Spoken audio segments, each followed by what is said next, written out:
The iPhone 16 series has been out for about 6 months now. And depending on what iPhone you guys are on, you guys might be asking yourself, is it time to upgrade? Should I upgrade? And looking at the features, it might be difficult to understand really what you're getting with the new iPhone, especially if you're not a tech savvy person. I'm gonna dive deep and really break down the differences between the iPhone 16 series and basically all the previous models to help you guys understand which iPhone you're on and understand if it's worth the upgrade to the iPhone 16. Now, you guys are gonna probably say, well, Justin, wait a second. That's like, how are you gonna do that objectively? Because you obviously want the best thing, me that is, and I may not be interested in that. We are gonna base this video off of the average consumer. So for me, the average consumer is someone who's probably a medium to light user, which is probably a pretty good amount of messaging, phone calls, some Safari, a little bit of social media, and someone who's probably looking for kind of an average battery life, but batteries maybe not necessarily a huge concern. However, I will say in 2025, what I have noticed about a lot of people that I know is that the camera is something that they focus on. Now, I think that this is something that is a very average consumer piece of the technology that people are buying, and I will be focusing on that a little bit with kind of a hint of that. So the thing we will start off with is basically talking about the fact that it is general knowledge, in my opinion, and I'm gonna start out with a disclaimer of this video, that the iPhone 16 Pro, the Pro models, and the regular models, the biggest difference with most of them is going to be that the camera is not advanced. Now, you guys are probably gonna say, well, the Pro and Plus, what's the real big difference there? The regular models and the Plus models tend to have almost identical features besides screen size and battery. The Pro and Pro Maxes are two different models in the series of 4, and the Pro and Pro Max usually tend to have the same features as well, with just a small difference in camera.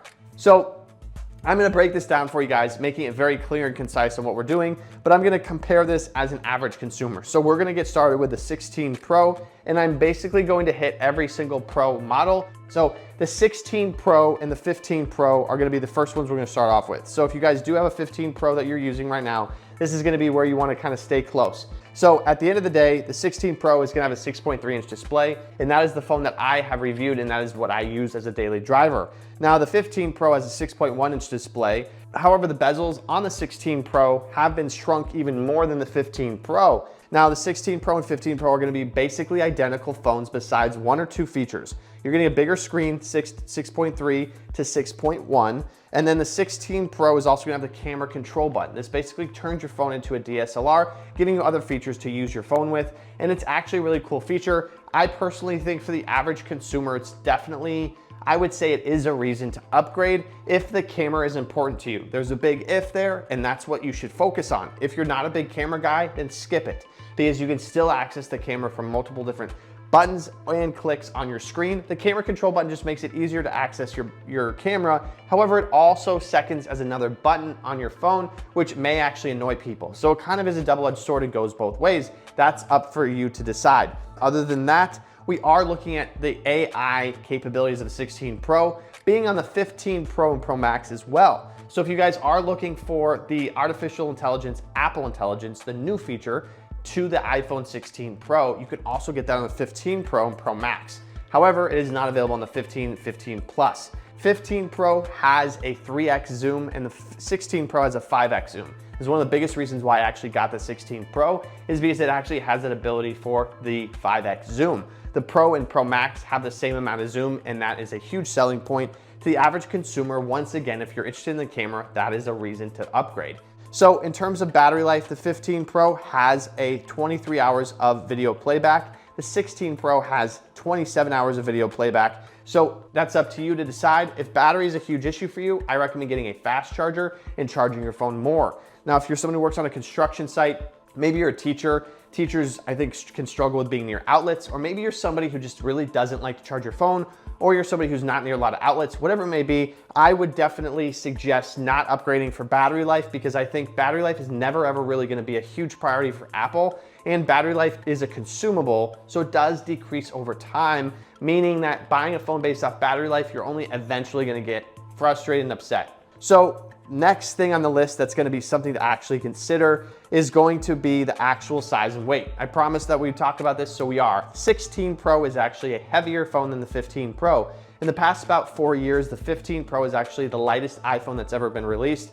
And if you go into the Apple Store, AT&T, you're actually gonna notice this and really, really like it. The 15 Pro is 187 grams and the 16 Pro is 199 grams. So if you guys did the math on that, the 15 Pro is a really light phone. It's really nice and it's actually crazy because I was actually looking at the 15 Pro Max and you guys are gonna say, Justin, you're not a Pro Max guy, and you're right. I actually don't like the Pro Maxes. I think they're big and too heavy. However, one of those problems was solved just now. The 15 Pro Max is a very light phone for a Pro Max model and I was very close to buying it.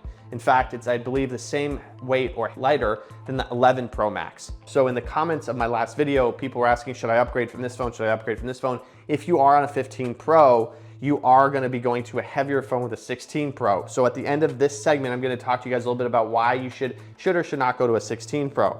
In my personal opinion, here's what you're really getting with a 16 Pro. The camera going to 5X is a game changer. No matter who you are, what you're doing, the average consumer, you will notice this.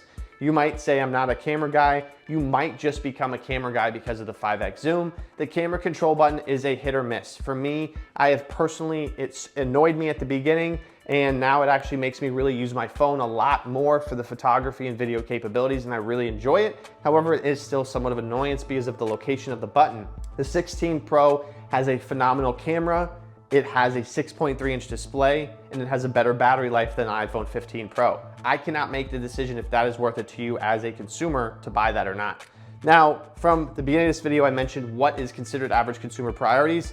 I would say that the camera for 2025, with how many influencers and content creators and people are just traveling, vacations, exploring, people like cameras. So I'm gonna executively say that I think the camera is the reason potentially to upgrade your phone if that is important to you. The 15 Pro to the 16 Pro, if screen size is important to you and if camera is important to you, then I would upgrade. Otherwise, for battery life, I would say as average consumer, that is not a reason to upgrade, and I'm gonna make that executive decision. We have fast chargers and it is gonna be a consumable, so in 6 months or a year, you might be the same battery life that you have with the 15 Pro because your 16 Pro degrades.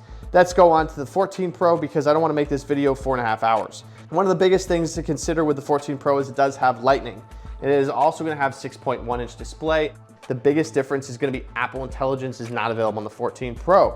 I'm also gonna give this away right now, is that the only iPhone with camera control is the 16 Pro. So keep that in mind as you keep watching. The 14 Pro is going to have a 3X optical zoom, so it's about the same as the 15 Pro. The only biggest difference after that is going to be the weight.